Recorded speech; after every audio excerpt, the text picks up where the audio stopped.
కోర్టుని. మాకు అరెస్ట్ ఉన్న మాకు అది మినహాయింపు ఇవ్వమని అడిగారు కోర్టుని. అడిగితే దాన్ని కూడా కోర్టు నిర్ద్వందంగా తోసిపుచ్చి మీరు అరెస్ట్ చేసుకోవచ్చు, మీ వీలును బట్టి మీరు వాళ్ళ విచారణ చేసుకోవచ్చు, నిజానికి ఎక్కించవచ్చు, ఇందులో మేము అడ్డుకోమని చెప్పి సుప్రీంకోర్టు అంతిమంగా చెప్పడం జరిగింది. కాబట్టి ఒక అరెస్ట్ అనేది అనివార్యం. తీగలాగితే డొంకంతా కదిలినట్టు ఇప్పుడు ఇందులో ఇదంతా జగన్ మాయ అనే విషయం ప్రజలకు అర్థమైపోయింది, ఓపెన్ అయిపోయింది.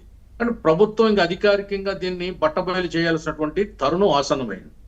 ఎందుకంటే కథ, మాటలు, స్క్రీన్ ప్లే, పాటలు, సంగీతం మొత్తం అన్ని జగన్మోహన్ రెడ్డి. ఆయన పేరు అలా మేఘాల్లో ఉంటుంది. ఇప్పుడు ప్రస్తుతానికి మేఘాల నుంచి కింద బయటకు వస్తుంది.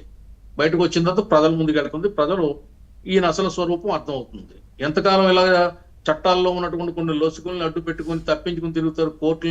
కోర్టుల ద్వారా లేకపోతే మరొక రెమెడీస్ ద్వారా వీళ్ళు దొంగలందరూ కలిసి ఒక జట్టు కట్టి ఒక ముఠాగా ఏర్పడి దోచేసి రాష్ట్రాన్ని అనేక కుంభకోణాలకు పాల్పడి మద్యంలో, మట్టిలో, మైన్స్లో, ఇసుకలో దేంట్లో అవినీతి లేదు మేడం. అగ్గిపుల్ల, కుక్క పిల్ల, సబ్బు పిల్ల ఏది కాదు కవితకు అనర్హం అని శ్రీశ్రీ గారు చెప్పినట్టుగా వీళ్ళు దేన్ని వదిలేరు, దీన్ని వదిలిపెట్టారు. వీళ్ళు అన్నట్లో దోచుకున్నారు, అంతా దోచుకున్నారు. దీనికి అంతటికీ బిగ్ బాస్ అయిన ఆయనే, నిర్మాత అయిన ఆయనే, దర్శకుడు అయిన ఆయనే, స్క్రీన్ ప్లే, స్టోరీ, ఎవ్రీథింగ్ ఇంకా అతనే జగన్మోహన్ రెడ్డి. ఇందులో సందేహం ఏమని చెప్పండి?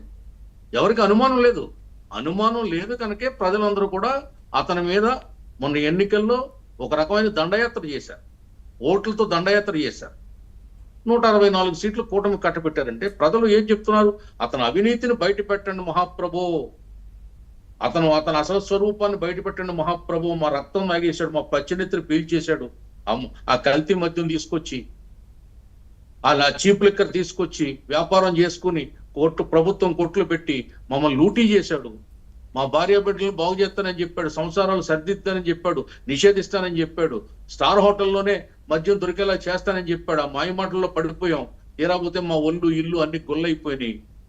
ఈ మందు తాగుతుంటే మా నరాల పట్టుత్వం కోల్పోతున్నాం, కిడ్నీలు పోతున్నాయి, లివర్లు పోతున్నాయి, హార్ట్ అటాక్లు వస్తున్నాయి, పక్షవాతాలు వస్తున్నాయి, అన్ని రకాలుగా సర్వనాశనం అయిపోయారండి. ఎవరైతే కష్టజీవులు ఉన్నారో, సాయంత్రం అయితే ఆ 2 పెగ్గులు తాగి సేద తీరే వాళ్ళు ఉన్నారో వాళ్ళ జీవితాలన్నీ నాశనం అయిపోయాయి. రాష్ట్రం లూటీ అయిపోయింది. ఇది ఇంకా తేలాల్సింది ఏమీ లేదండి. వాళ్ళని అరెస్ట్ చేయాలి, నిజం గక్కించాలి. అసలు బాస్, బిగ్ బాస్ అంటారో, లేకపోతే అసలు దొంగ అంటారో, గజ్జి దొంగ అంటారో, అసలు లూటీ కోర్ అంటారో, ఆ జగన్మోహన్ రెడ్డిని తీసుకొచ్చి కూడా విచారణ చేయాలి, అరెస్ట్ చేయాలి. అప్పుడే రాష్ట్రానికి మనశ్శాంతి ఉంటుంది. ఈ దోపిడీ చేయాలంటే రేపు పొద్దున ఇంకో పార్టీ పెట్టి ఎవరన్నా వచ్చి ఇలా దోపిడీ చేయాలంటే భయపడాలి. అంటే దోపిడీకి మార్గం పార్టీ పెట్టడం, ప్రభుత్వాన్ని స్థాపించడం, ముఖ్యమంత్రి అవ్వడం, దోపిడీ చేయడం, ఇదండి వ్యాపారం. ఇలాగైతే భావితరాలు ఏమైపోతాయి రాష్ట్రంలో? ఒక్కసారి 5 ఏళ్ళు ముఖ్యమంత్రి చేసి లక్షల కోట్లు దోచాడు. తండ్రి ముఖ్యమంత్రిగా ఉంటే అప్పుడు 1 లక్ష కోట్లు దోచాడు. ఈయన ఒక్కడే ఇన్ని లక్షల కోట్లు దోచేసుకుని పోతే ఆయన 2 బిడ్డలు, ఆడబిడ్డల కోసం ఈ కోట్లాది 6 కోట్ల మంది ఈ తెలుగు బిడ్డలు, ఆంధ్ర బిడ్డలు ఏమైపోవాలండి? ఉద్యోగాలు వాళ్ళకి అక్కర్లేదా? వాళ్ళకి ఉపాధి అక్కర్లేదా? వాళ్ళకి బతుకు తెరువు అక్కర్లేదా ఈ రాష్ట్రంలో? ఇప్పుడు ఈ రాష్ట్రం అనేది ఒకటి ఉండాలా వద్దా? ఈ రాష్ట్రానికి ఒక రాజధాని ఉండాలా వద్దా?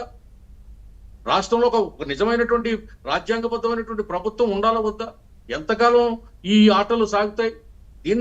ఇది ఏమైనా సరే కూటమి ప్రభుత్వం ఈ విషయంలో ఖచ్చితంగా అసలు దేనికి కూడా తలవంచకుండా జగన్మోహన్ రెడ్డి అనేవాడిని కోర్టులో నిలబెట్టాలి. ప్రజా కోర్టులో అతన్ని చిత్తుగా ఓడించింది, శిక్ష వేసింది. ఇంకా చట్టబద్ధమైనటువంటి కోర్టులో అతను దొంగ అని తేల్చాలి.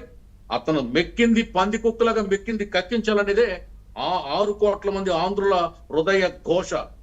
దీన్ని కూటమి ప్రభుత్వం అర్థం చేసుకోవాలని తక్షణం ఆ దిశగా వాళ్ళందరినీ పట్టుకుని లోపలేసి కక్కించి అసలు దొంగను కూడా బయటకు తీసుకురావాలని.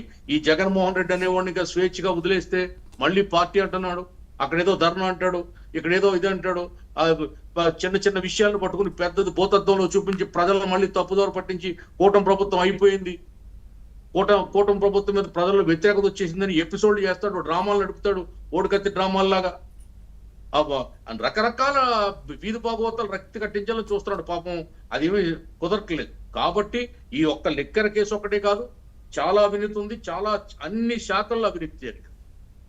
దాదాపు అందరు మంత్రులు అవినీతిలో కూరుకుపోయారు, వైసీపీ మంత్రులు అందరూ. శాసనసభ్యులు, పార్లమెంట్ సభ్యులు, సలహాదారులు. వేళ చూడండి మేడం పేపర్, ఒక సలహాదారు సజ్జల రామకృష్ణారెడ్డి అటవీ శాఖ భూముల్ని 52.3% భూముల్ని ఎకరాలను లాక్కున్నాడు. సజ్జల రామకృష్ణారెడ్డి ఇంత దోపిడీ చేస్తే మరి మిగతా సలహాదారులు, మిగతా మంత్రులు, మిగతా ఎమ్మెల్యేలు, మిగతా ఎంపీలు, జగన్ బంధువులు, అవినాష్ రెడ్డి లాంటి వాళ్ళు. పెద్దిరెడ్డి గారు అడవిని దోచేశారు కదండి. దోచాడు, అడవినే దోచేశాడు. ఇంకా అడవులే ఆగట్లేదండి. ఎడారులు ఆగుతాయా? ఏమవుతాయి వీళ్ళ దగ్గర? గోదావరిలో తువ్వ ఆగట్లేదండి. ఆ తువ్వ అంటే ఏంటంటే రక్షణ, ఆ ఊరికి రక్షణ. అదే గోదావరి పొంగితే ఆ గ్రామాలను రక్షించేదే ఆ తువ్వ అంటారు దాన్ని. అదొక రకమైనటువంటి తేలికపాటి ఇసుక, అది నిర్మాణానికి కూడా పనిచేయదు. దాన్ని కూడా అమ్మేసుకుని కోనసీమలో ఉన్నటువంటి లంక గ్రామాలన్నీ ముంచేశాడు జగన్మోహన్ రెడ్డి.